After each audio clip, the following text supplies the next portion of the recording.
Hi, welcome to another edition of The Hard Talk with Jakim. I'm your host, Jakim. That is correct. We are in this coronavirus dilemma right now. Yes, I know. It's uncharted territory. For some of us, we're feeling scared. Some of us are feeling like we don't know where we're going. But you know, we've been through this before. There's been uncharted times of economic hardship. We've been through this before. Here's what I want. What I want is that this time we do a pivot. This time we change what is used to be and say we can be better. Look, I don't want to go back to normal. Normal wasn't working. Normal wasn't doing the things for everyone. I want to be better. So we have to show that we have the will and the capacity to do this. We're going to have to show that we rise above any type of crisis. So hopefully we'll come back to full circle. And when I say come back full circle, what I'm saying is hopefully we'll get back to the basics. You see, just in a couple of weeks, our economy took a hit because people were buying things that were essential to their life. Essential to their lives. That's important. That means that we may have had an economy that was a little bit overflated with stuff that was nonsense. Other than this toilet tissue stuff, other stuff, most people that I saw were buying things that were essential to their lives. Maybe not the best, but I saw the produce stands in ShopRite or any of the grocery stores. They were almost bare. People were buying good food.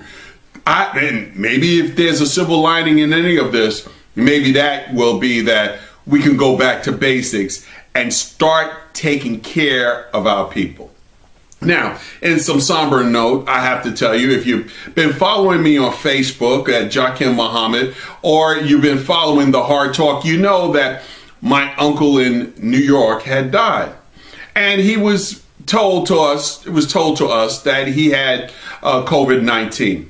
Now, the reason why I say it was told to us is because if you know anything about what's going on in New York right now, they're not allowing the family members to come in to see anybody while they're going through this. Yes, my Uncle Eddie had pre-existing conditions and he had COPD and other medical issues, but it is very lonely to be going through something like that and you cannot see any family members. So I would like to, at this particular point in time, give a solemn, and I'm going to say solemn and sincere sympathy to anybody who has lost any loved ones during this particular coronavirus epidemic, COVID-19 epidemic, because it's a little different than you just going and people can come up and hold your hand while you transition to another life. So, my family will get through it. He was a very important part of the family, and especially in Brooklyn, New York. So, but I have to say this. If we could come out of this crisis and learn something from it and do better, then their loss will not be in vain. So I'm going to take a quick pause for the cause real quick, and I'm going to be right back. And I've got some things that you might not have seen on network television, or you may not have seen it lately. So I really want you to check out these next things. I'll be right back. Peace. We'll be right back with The Hard Talk with Jakim. YSM Insurance. Let us help to put the pieces together. Have you been thinking about Medicare insurance coverage?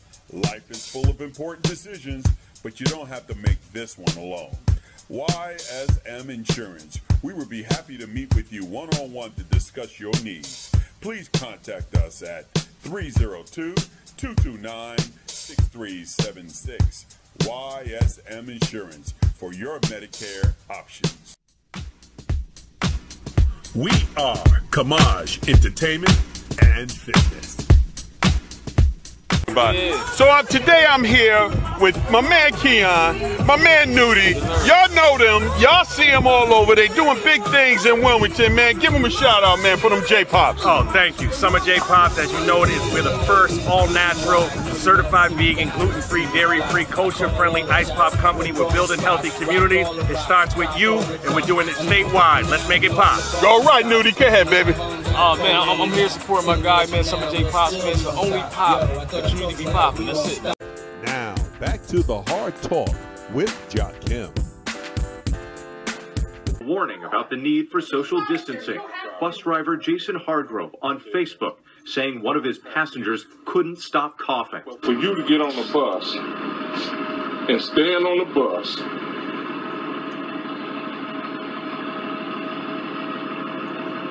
and cough several times without covering up your mouth, that lets me know that some folks don't care. 4 days after recording that message, Jason developed symptoms himself and died this week. Welcome back. Listen, did you just hear that? It's so bad I had to put on my glasses.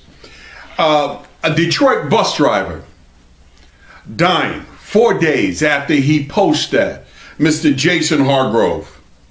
After he posted that on Instagram or social media, he died. And he was absolutely right. If you ever get a chance, go see the full thing. He'll talk about the woman was coughing right on him. And there are some people that just don't care. Let me give you an example. My mother was in New York, and she was telling me about the story that she was in the line, waiting in the line, waiting like like she's supposed to, 6 feet apart, doing whatever the establishment told her to do. And she noticed that the lady behind her was creeping up on her, like not giving her distance. My mom said to us, we got to stay a little bit apart from each other. You know what her response was? And I quote, "We all going to get it anyway. We all going to get it anyway." Needless to say, she was not 18. She was not 20. She was not even 30. So all of you older people out there that love to talk about how the young people are doing stuff wrong, this was an older person. This was an older sister who said, "We're going to get it anyway. Everybody's going to get it." That's the mentality. That's the mentality that took our brother Jason Hargrove off the count. They probably took so many of them. I can't say my uncle because he was in a nursing facility, and let's be clear about this. Nursing facilities, rehab centers, and all those places seem to be the place where it's growing fast. And it's pretty common sense when you have a lot of people in a small area, that happens. But let me just go back to Mr. Jason Hargrove, and my family goes out to him, and my family goes out to all the bus drivers, all the train conductors, all those people that are garbage men that are still doing things for our society to keep moving, that have to risk their lives. I know we hear a lot about the police and the nurses and the doctors, and we should give them props. But we also got to give the props to that bus driver out there, to that train conductor, that train engineer, to that garbage man, to the person who's still working at the municipal water system. They are going to work in this pandemic time so that continuity of our economy continues. That's important. And they need to be paid for it. Now, I've heard some people even say, they should be given hazard pay. And let me just take these off for a second. I think maybe they should. I think that our economy can pay people, finally, pay people rightfully so for the jobs that they do. How many of us parents, I have no young kids anymore, but I get grand. So how many of us parents right now are saying, maybe that teacher wasn't so bad? Maybe that teacher had it right. Maybe This is not an easy thing to do, is to teach children. Yeah, how many of us are saying that now? How many of us are going to say, I need to re-examine what I've been doing before and do better? How many people are saying that? If you are one of those people that are saying that, I applaud you 100%, because things should change. After you get a painful thing, this is painful. Don't get me wrong. This is painful.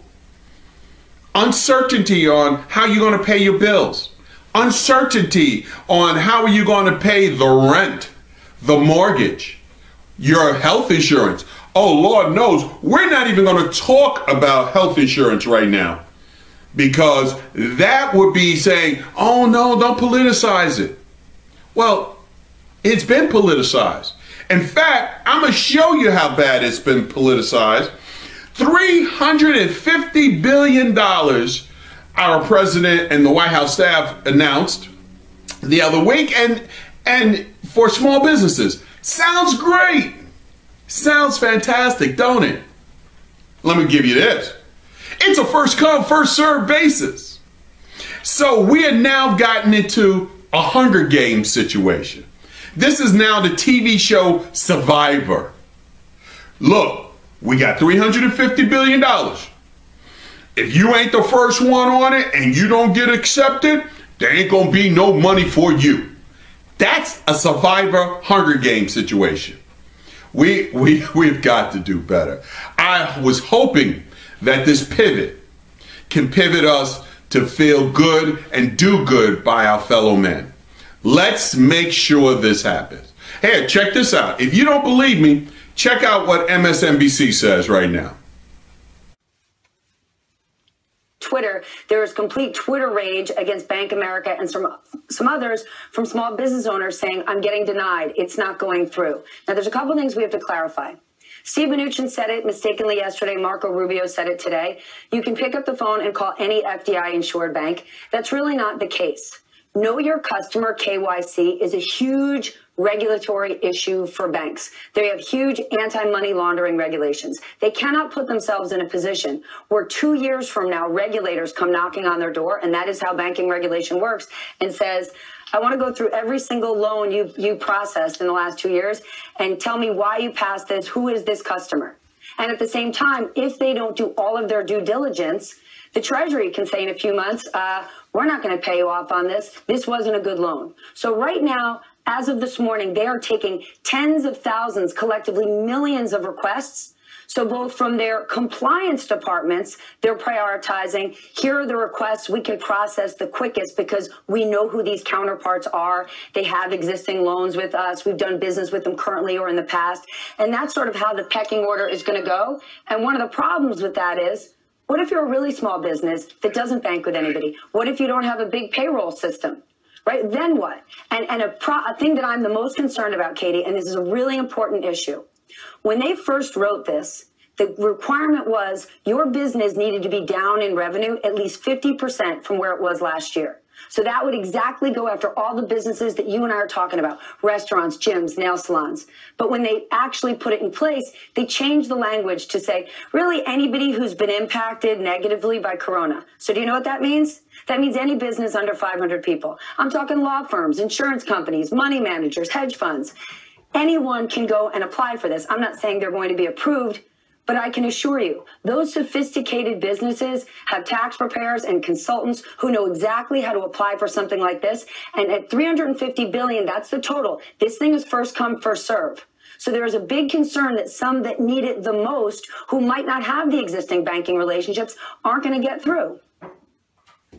Well, let me ask you this. I have two questions, actually. So it seems like, one, you're implying that the law firms and the hedge funds, while they may have taken on some water during this time, are not going to be sunk by this extended period where we're frozen in place, unlike a restaurant or a flower shop or a yoga studio.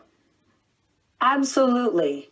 And the original spirit of this was to go after those very businesses. And I'm not saying that there was anything dubious around when they changed the language. This could very well be a loophole or an unintended consequence. I asked Marco Rubio about it this morning, and he said, listen, we may have to revisit this thing and exactly the wording, because listen, this shouldn't be Park Avenue heading over to a soup kitchen because they left the door unlocked. So it wasn't that they changed the wording because they wanted to hurt the small guy, but they have to figure out a way to get to that small guy, because you know this, small businesses do not have months of liquidity sitting around, and we could see a wave of bankruptcies in a month from now.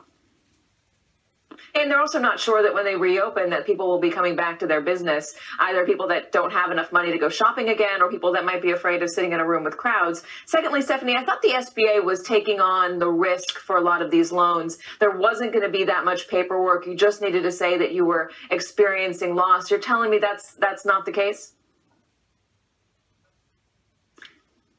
Listen, it's easy to sell this and say this is cut and dry, no problem, no big deal. It's $350 billion, okay? If you're going to process anything through a bank, one of the most regulated industries there are, nothing is just wham bam. I mean, it's a process. And the SBA, again, wants to make this as simple as they can.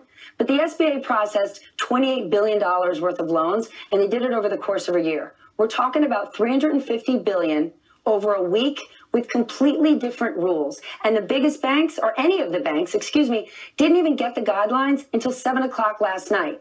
So yes, this thing has the best of intentions, and hopefully it'll get to the right places, but there are serious logistics issues. Remember, under Steve Mnuchin, there are many open positions still in the Treasury. I've been talking to banks all week saying, those banks saying there just haven't been enough bodies to help them do this. You had the CEO of Bank of America 2 nights ago going through this thing line by line with the Treasury Secretary himself.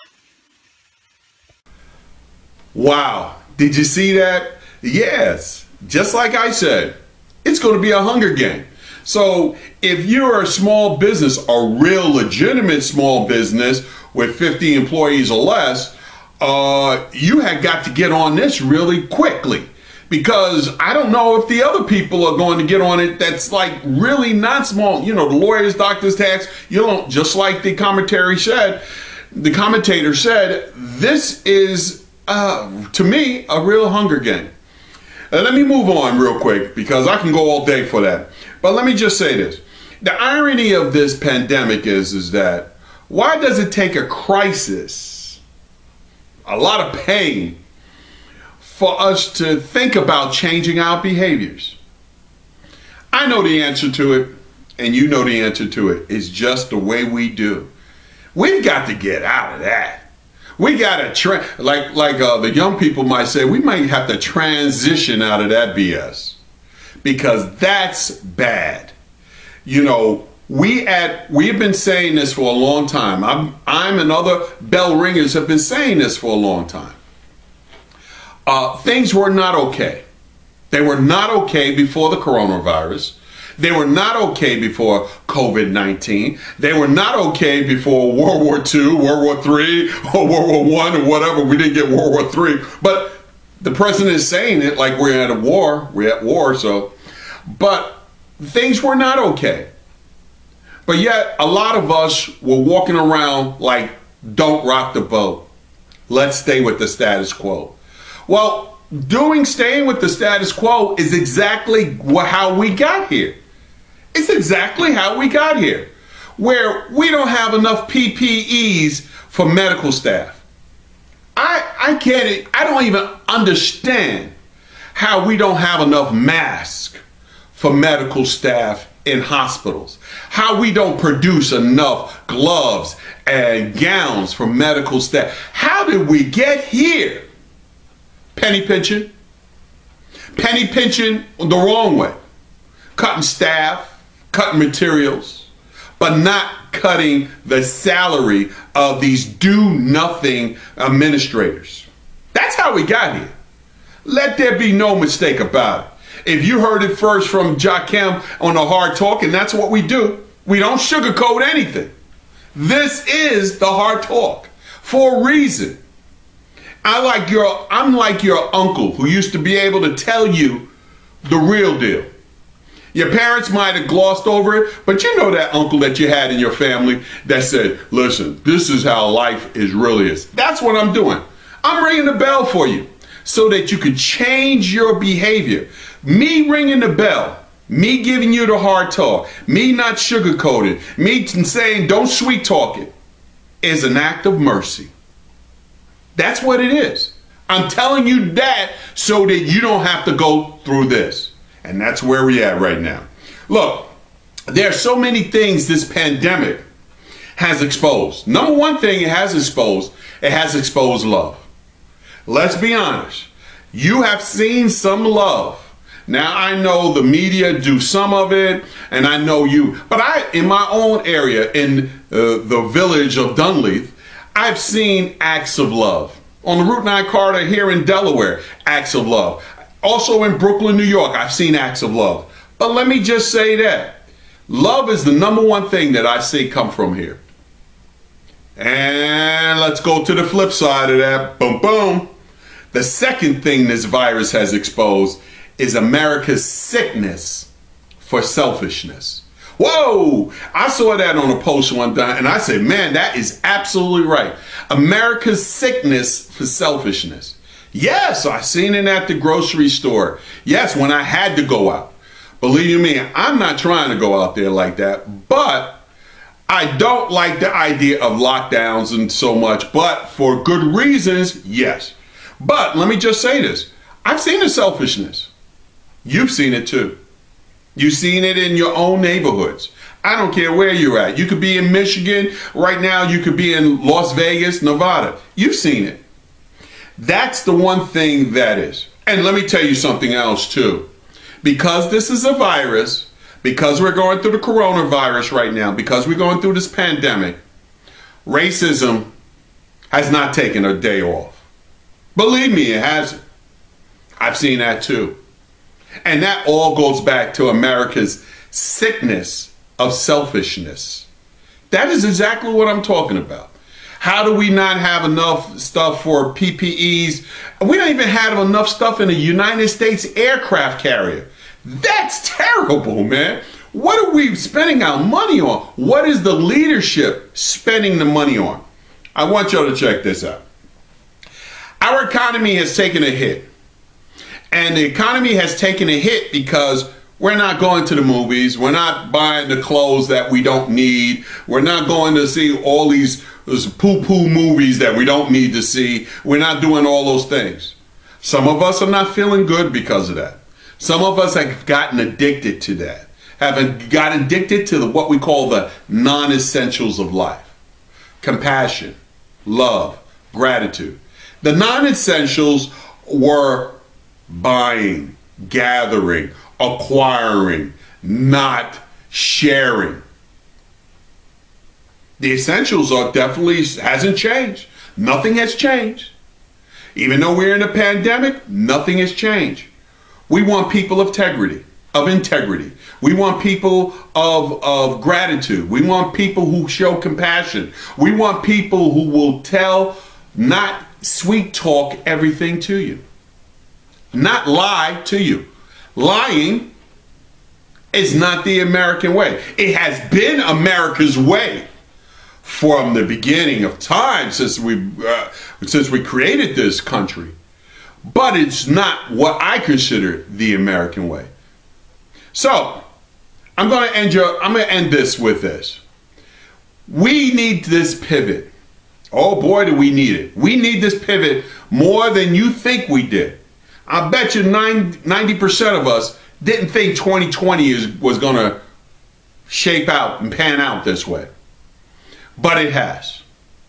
I'm not going to cry about it. I'm not going to press the rewind button. If I could not press the rewind button anyway. Things have got to play out the way they have to play out. And unbeknownst to all of us, no one knew the plan. What, Jakim? Some people should have known. Coronavirus it's called COVID-19 because it was 2019. they should be held accountable. They should be held responsible. They should be held. When we get on the other side of this, the people who should have known, the people who should have prepared, the people who were in leadership that didn't do no actions should be held accountable. So, this has been the Hard Talk with Jakim. Listen, peace and blessings to all, and even with our family going through our grieving right now, I want you to understand two things. One, God is love. And two, we can get through it. Peace. YSM Insurance. Let us help to put the pieces together. Have you been thinking about Medicare insurance coverage? Life is full of important decisions, but you don't have to make this one alone.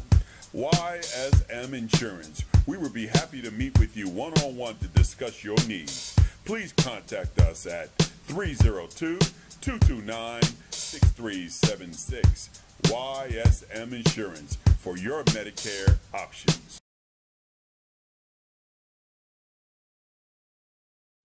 Hi, I'm Dr. Jay Butler, Deputy Director for Infectious Diseases at CDC. I'd like to talk to you about the new virus that causes the disease COVID-19.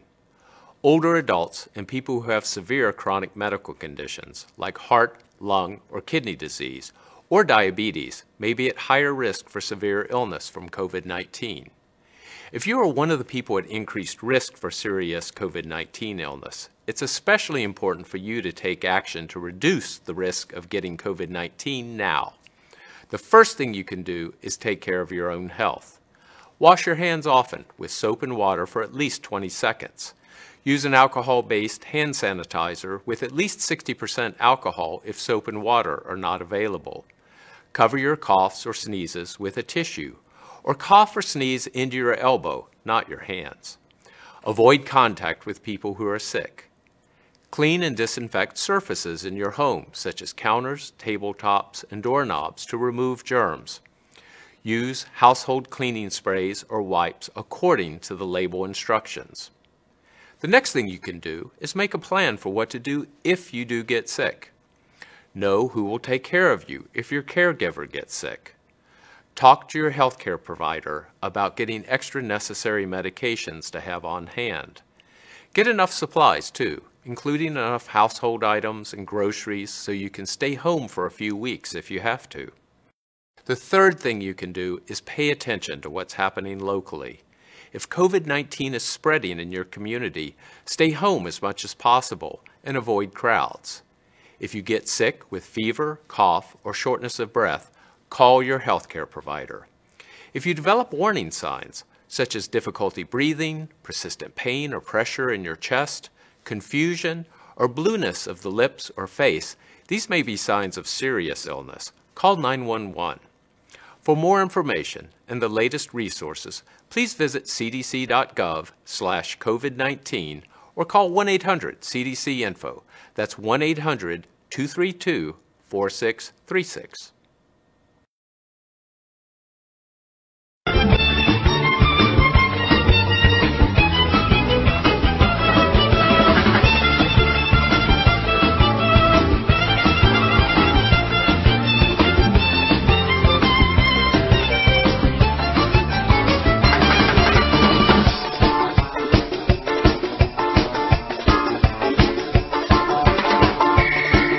Hi, this is Jakim from the Hard Talk with Jakim and from DIN Media Studios.